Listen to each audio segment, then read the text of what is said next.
Amém. Eu quero agradecer o convite de pastora Juliane, o convite da Suí para estar aqui com as Dorcas. Eu fiquei muito feliz, meditando na palavra, fui buscar mais uma vez sobre as Dorcas. As Dorcas, né, na realidade, Dorca era uma mulher que ela servia as outras mulheres e pelo fato dela ter falecido, as mulheres foram aos apóstolos e ficaram, né, querendo uma resposta deles pelo fato de estarem lutadas. E Dorcas, que era uma mulher que trabalhava, que tinha dons, habilidades manuais, ela tinha sido uma mulher referência. Uma mulher que fazia esmolas, uma mulher que servia, uma mulher de talento. E a ausência dela trouxe muito peso. E esse ministério tem essa imagem, não de uma Dorcas falecida, mas de uma Dorcas ressurreta, porque os apóstolos foram lá e eles ressuscitaram Dorcas, né? Então houve um grande regozijo nesse momento, porque ela voltou à vida para novamente servir em unidade. E quando Juliane falou que o tema seria ainda intimidade, dando continuidade à sequência, as mulheres, ela tem essa coisa do aconchego, da intimidade. Elas têm essa... volte. Em nome de Jesus, volte. Né? Ela tem... as mulheres têm essa questão de estarem unidas e tal.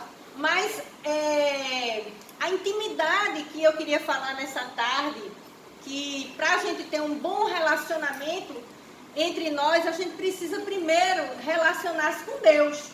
E Deus, Ele quer ter um relacionamento íntimo conosco. A gente precisa ter essa visão que desde Gênesis, Deus, Ele vinha.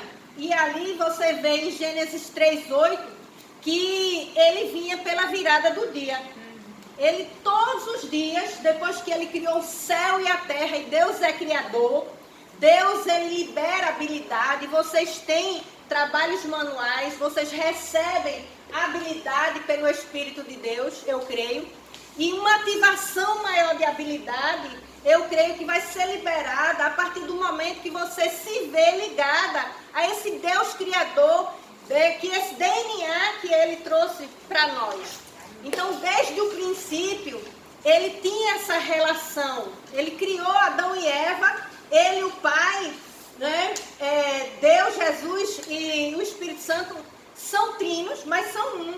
E Ele tem um relacionamento perfeito. Eles andam perfeitamente. E a Bíblia diz também em João que nós somos um com Ele. Quando a gente é aceito no reino, nós passamos a ser um.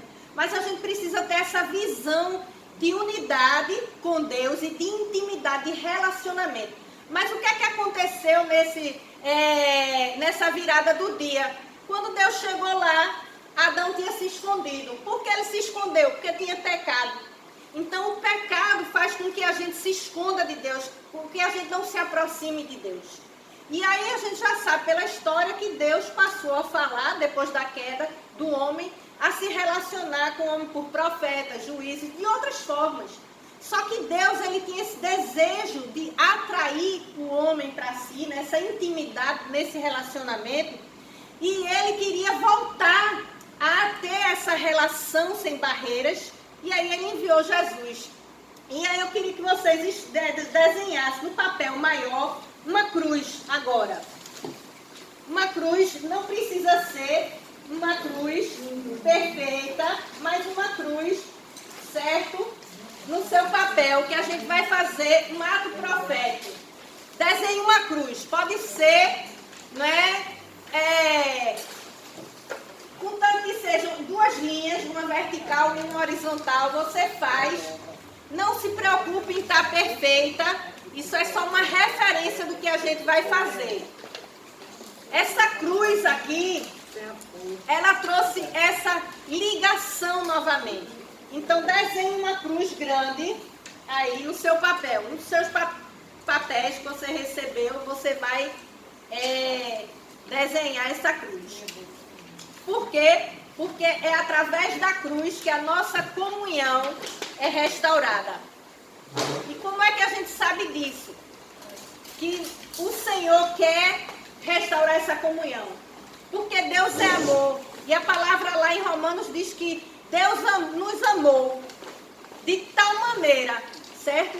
Que Ele fez esse religare para que a gente vivesse em comunhão através do Espírito. E Ele fala que Ele nos amou antes, quando a gente ainda era pecadores. Quer dizer, Deus é amor. E Ele sempre buscou, desde Gênesis, esse retorno a essa intimidade.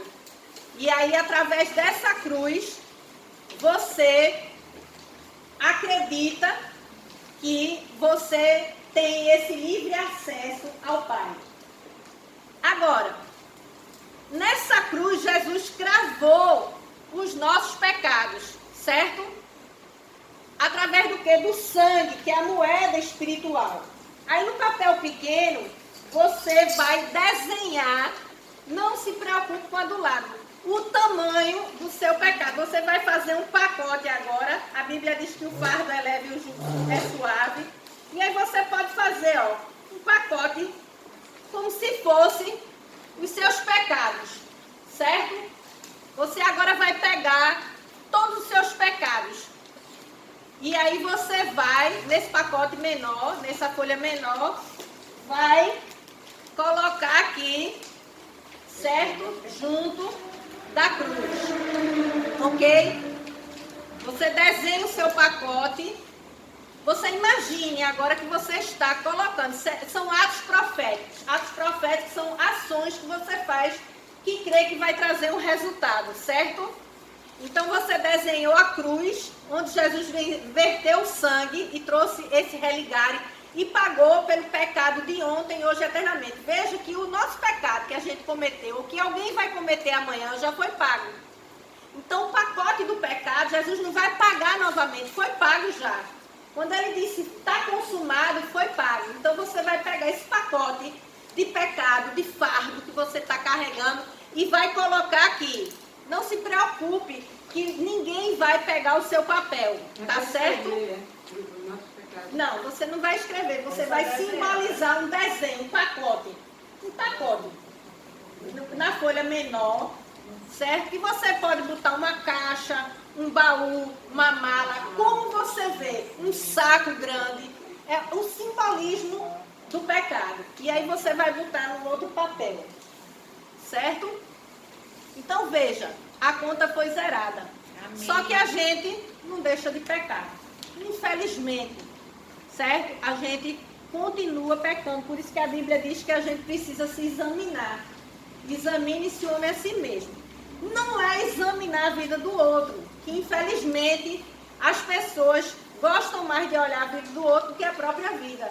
A gente não deve avaliar o outro, né? E num grupo de mulheres, às vezes uma se junta com a outra para falar de uma terceira.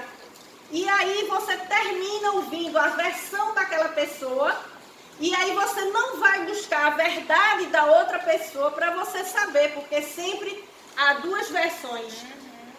A minha, a do outro e a verdadeira. Aliás, a três, né? Que é a verdadeira. Então a gente precisa ir se examinar, não é examinar o outro. E quando a gente ouvir alguma coisa sobre outra pessoa, a gente precisa interceder, orar e colocar diante de Deus. Isso é muito importante na unidade. Para a gente ter uma intimidade com Deus, a gente precisa também ter uma unidade, não só com Ele, mas com o próximo. Mas hoje, tratando mais para essa unidade, você vai dividir a sua folha em 4. Facilmente você pode dobrar a folha assim. Não, agora você separou aqui, você reservou assim, né? Tem a cruz, tem o seu pacote e você deixa aqui, que depois a gente vai fazer algo com isso. É a que está em branco. É a que está em branco. A outra em branco você vai dividir ela em 4 partes, certo? 4 partes. Aí só que é o seguinte, quando você aceitou Jesus, certo? Você confessou seus pecados. Mas há áreas na sua vida que ainda precisam ser tratadas. Você normalmente entrega alguma coisa específica a Deus, mas muitas coisas estão armazenadas na sua alma, os traumas, as feridas. E nós vimos em cura e libertação que há 4 áreas que precisam ser tratadas.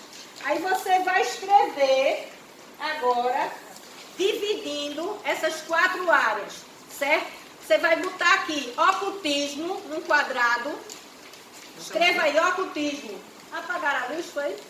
Vocês vão escrever melhor no escuro? Quer que novo? Quer que acenda de novo? Prefere apagada? Para desenhar, mas tudo bem, por mim tudo bem. Ocultismo numa, pecados sexuais na outra, medo na outra e sentimentos contrários à natureza de Deus. Isabel, por que o medo não está aqui? Porque o medo aqui, nesse caso, é o espírito do medo que te paralisa. E o verdadeiro amor sai fora todo mundo. Sentimentos contrários à natureza de Deus. Medo e sentimentos contrários. Significa o quê? Ocultismo, medo, pecados sexuais, e sentimentos contrários à natureza de Deus. Quais são esses sentimentos? Ódio, raiva, rancor, desejo de vingança. Aí coloque aqui. Escreva aqui. Ocultismo, pecados sexuais, medo e sentimentos contrários à natureza de Deus. São áreas da nossa vida que precisam ser tratadas, entregues, certo?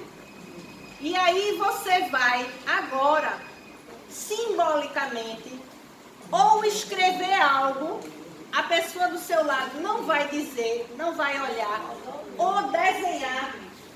Del, só um minutinho, que as meninas ainda estão sem Entender? ocultismo. Todo mundo pegou ocultismo? Sim. Medo, todo mundo pegou? Pecados sexuais. Sim. Pegou? Sim. E agora sentimentos Contrários à natureza de Deus. Agora todo mundo pegou? Certo? Dividiu em 4. Certo? O que é que acontece, gente? Quando a gente chega para Cristo, a gente confessa os pecados e Ele paga a conta. Só que às vezes, algumas dessas áreas vão estar nos paralisando. Aquilo que está nos limitando a avançar. Às vezes você fez algo na área do ocultismo e que gera, certo? Uma insegurança em relação ao Espírito Santo, porque você não sabe se é de Deus, se não é de Deus. Então você precisa colocar e acreditar que aquilo que acontece na igreja, no mundo espiritual com o Senhor, vem pelo Espírito Santo e não pelo inimigo. Então eu preciso cravar na cruz tudo que me paralisa. Então às vezes o ocultismo pode me paralisar.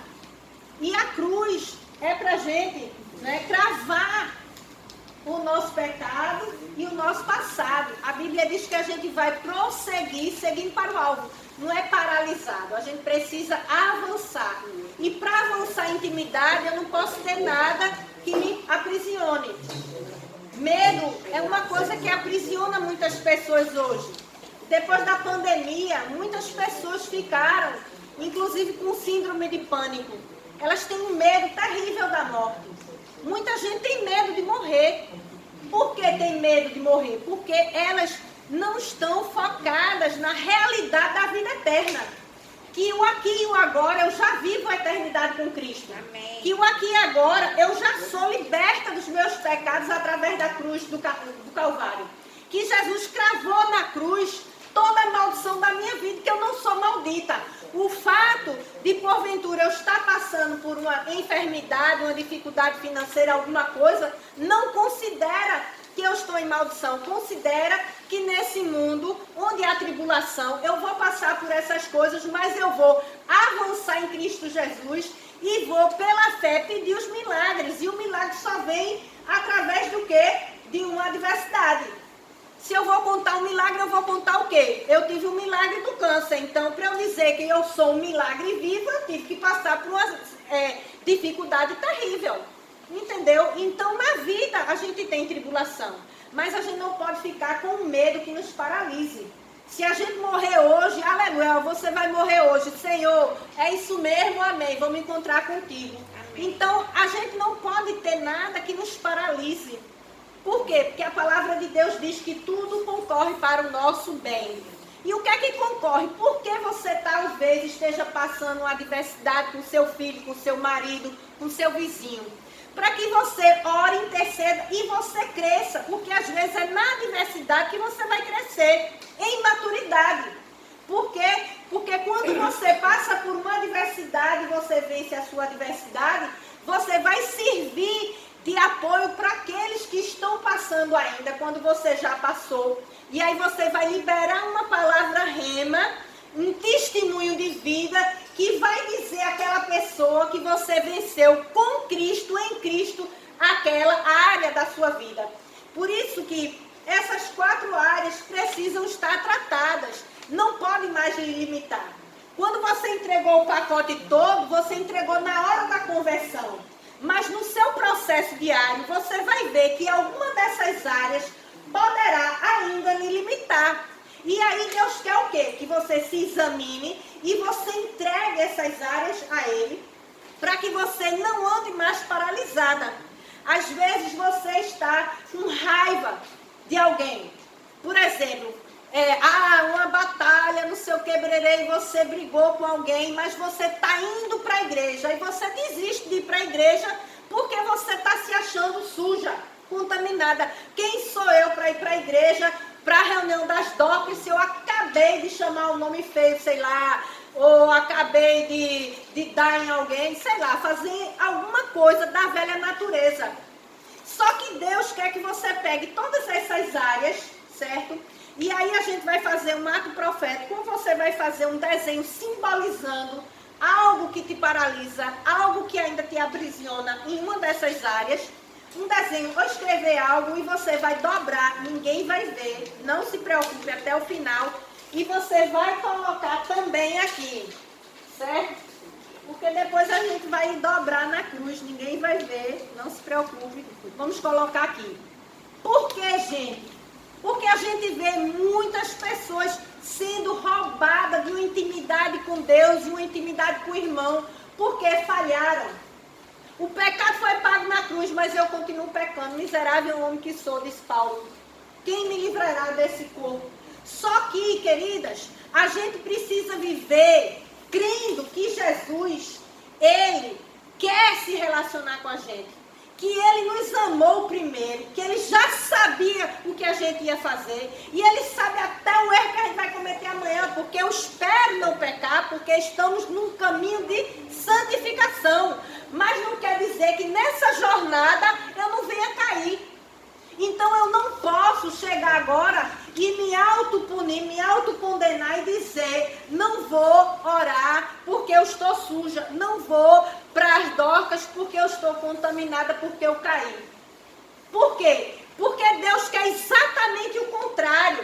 O sangue dele pagou o preço do pecado que você agiu há 5 minutos atrás. Então ele quer que você confesse. Pecou, confessou.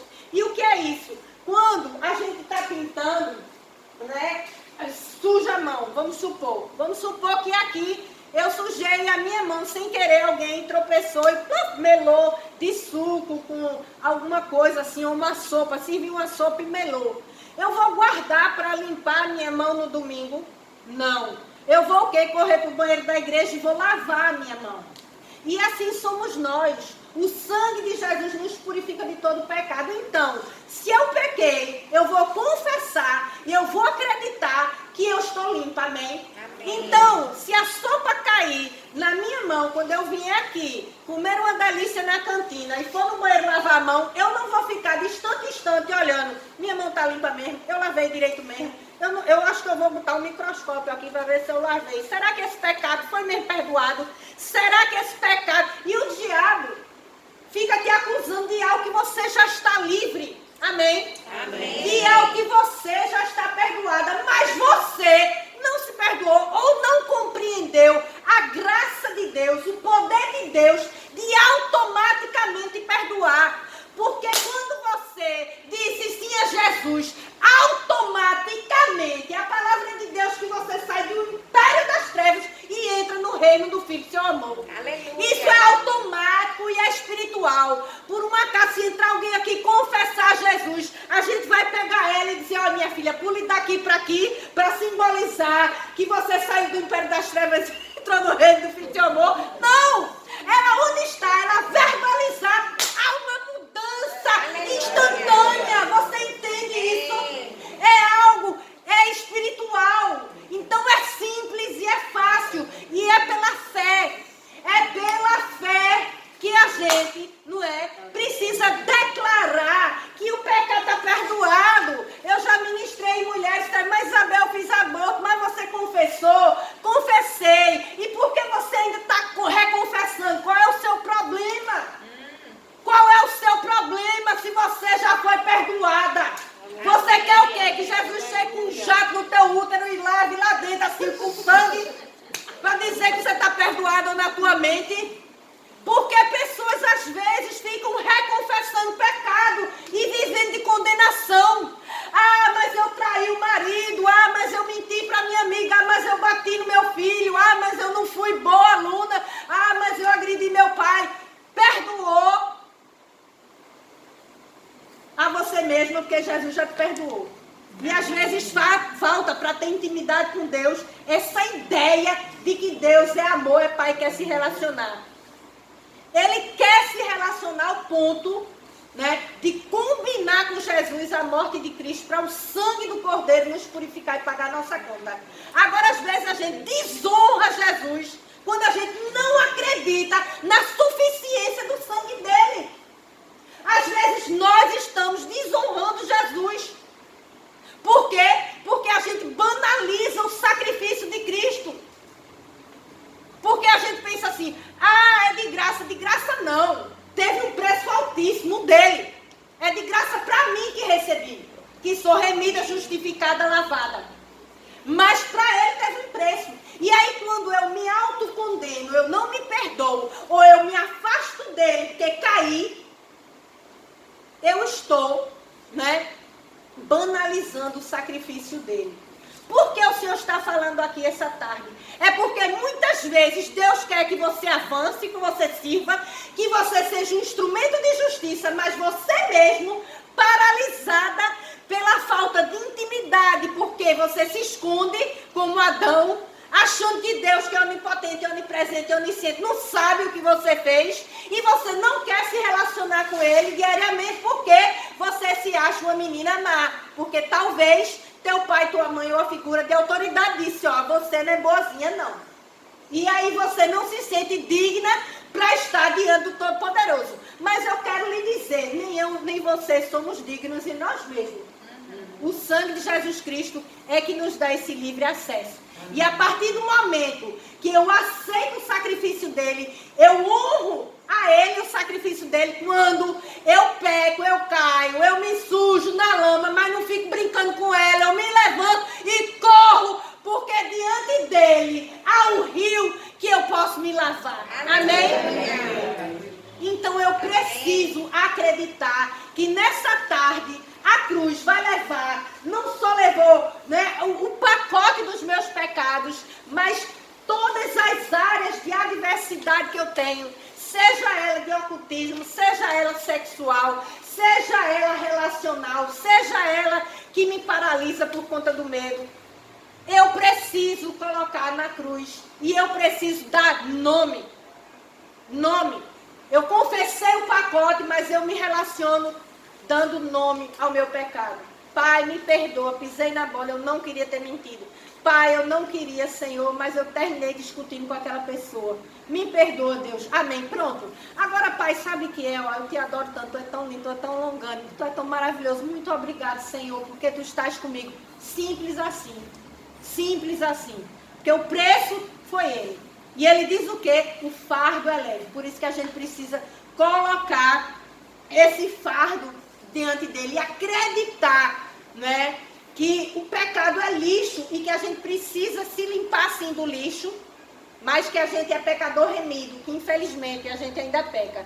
Mas ter no coração a gratidão tão grande que peça ao Senhor, no lugar do pecado que eu pequei, Senhor, vem com a tua presença, com a tua graça, me ajuda nesse processo de santificação e amor. Eu quero amar como o Senhor amou, eu quero transcender. E outra coisa, às vezes a gente acha que um relacionamento com Deus é como um relacionamento com pessoas. Só que, veja bem, eu posso me relacionar com Grace. E Grace até me conhecer, ir para minha casa ver algumas coisas, só que Grace não está vendo o meu íntimo, eu não estou vendo o íntimo de Grace. O que eu disser para ela, o que ela me disser, vai ficar ali, na superficialidade, ou talvez até ter uma intimidade mais profunda, porque é um ser humano se relacionando com um ser humano. A falha do seu pai terreno, de sua mãe, de alguém que lhe feriu, é um relacionamento de um ser humano com um ser humano. São relacionamentos falhos, que não conseguem nos completar. Só que Deus, Ele quer que a gente tenha uma intimidade, um relacionamento com Ele, que é um ser eterno, é um ser espiritual. Então é um ser humano se relacionando com um ser espiritual. É um ser natural humano se relacionando com um ser sobrenatural. Amém? É uma junção de uma unidade, certo? Que você se coloca na presença dele, não num templo, mas num lugar espiritual, certo? Porque a palavra de Deus diz que ele nos convida a nos achegar a ele. Então, para eu ter intimidade, eu preciso acreditar que eu tenho livre acesso. O livre acesso é o quê? Através do sangue, através do quê? Da confissão do pecado e através do quê? Da fé. Eu preciso ter fé que eu estou também nos lugares celestiais em Cristo Jesus, segundo a palavra de Deus diz. Porque Jesus, quando ele foi assunto ao céu, ele deixou o Espírito. E a gente está na terra, mas a gente também é triparte, a gente é espírito, alma e corpo. Só que o nosso espírito que estava morto agora vive. E já estamos nas regiões celestiais em Cristo. Só que a nossa alma precisa se relacionar com ele para ter intimidade, em uma relação diária e constante, sem medo, sem se esconder.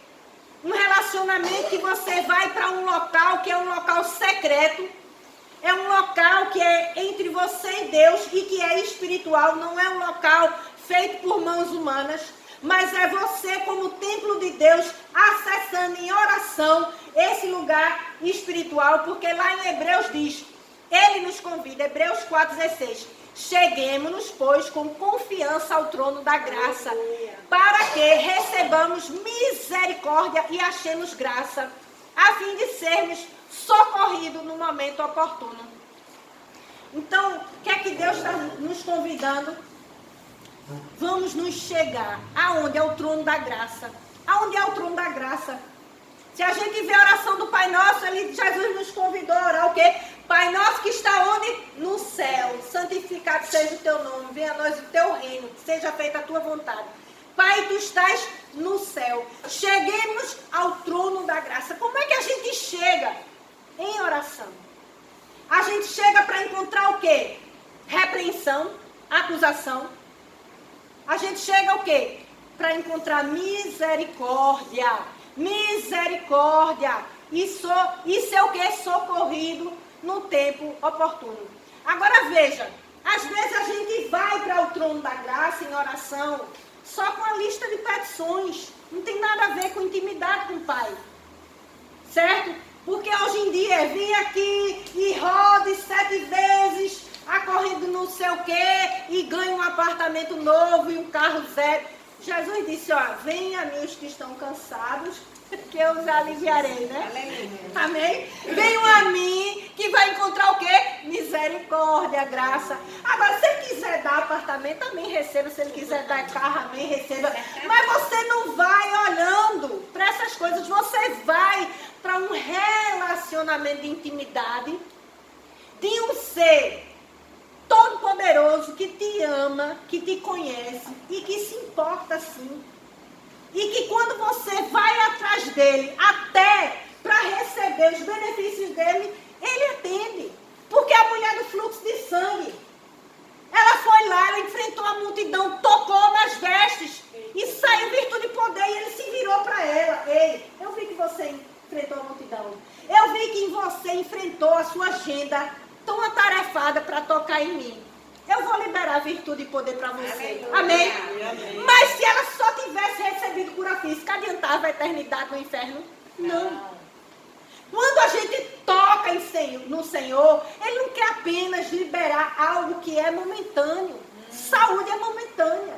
Riqueza na terra é momentânea. E a própria palavra diz que vem um ladrão que está repreendido, Senhor, por favor. Não me rouba, em nome de Jesus. Está entendendo?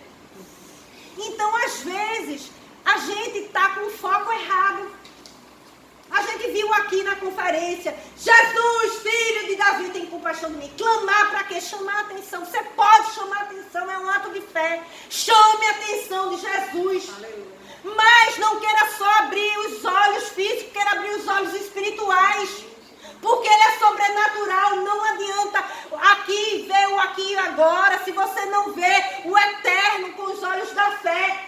Se você não acredita que há algo maior, transcendente para a tua vida. Se você não acredita que há um propósito maior na tua existência. Então hoje Deus quer que você se achegue ao trono. E que você venha a ter um local secreto, que é espiritual. É um local espiritual. É um local que você vai agora imaginar na sua mente. E você vai declarar que nesse local só entra você e Jesus. Só está você e Jesus nesse local secreto. E que você pode dizer tudo a Ele, conversar com Ele. E que você vai silenciar para ouvi-lo. Amém? Então, nesse local secreto, passa aí, por favor. Nesse local secreto, você vai se relacionar com confiança. Com confiança. E a resposta vai vir no tempo oportuno. No tempo de Deus. Porque Deus tem determinado o tempo perfeito para todas as coisas. E eu preciso continuar perseverando. Perseverando nessa busca com Deus. Agora, eu quero só arrematar aqui algo muito importante, gente. Certo? Que no final a gente vai fazer também. A gente vai fazer... fique lá com 2 papéis, porque você vai fazer melhor 2. Vai fazer outro desenho. Outro desenho me deu agora. Deu agora. Né? Faça o seguinte. Certo? Primeiro desenho. Não comece agora. Primeiro você vai fazer o seguinte. Eu vou ler aqui uma palavra que a única pessoa que pode impedir essa intimidade perfeita com Deus é você mesmo. Porque a palavra de Deus diz em Romanos: quem poderá nos separar do amor de Cristo? A tribulação, a angústia, ou a perseguição, ou a fome, ou a nudez, ou o perigo, ou a espada? Quem vai nos separar? Nada pode nos separar do amor de Cristo. Ele fez uma aliança